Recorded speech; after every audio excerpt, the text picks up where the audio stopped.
ស្ងួនវេទនាទៅជីវិតកូន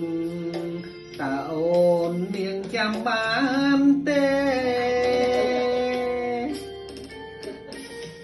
មកដល់នៃថ្មីត្រីអូនផ្លាចិត្ត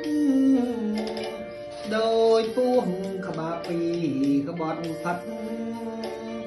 ទ្រូបងចុកឈាមគ្មានលហាឆ្ងាញ់យ៉ាងណាទៅដងកើជួបជុំជាតិគេមិនដឹងស្មានថាមាមេព្រោះស្នេហ៍ត្រេងតណាជាចុងជូនពរស្រីចិត្តតាមានមានដូចបើតាក៏បានឲ្យព្រៀនពូនរួមកាយាឃើញនឹងភ្នែកច្បាស់ស្រីប្រែក្រឡាំងតាចំណងស្នេហ៍យើងកំព្រីជីវ៉ា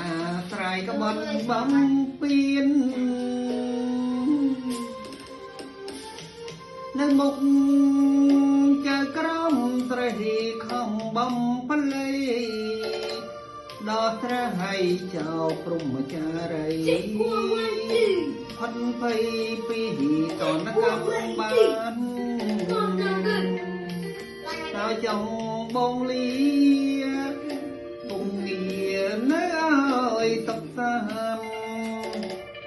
លាត្រីចិត្តចាដេរិឆានកល្យានបងសូមជូនពើ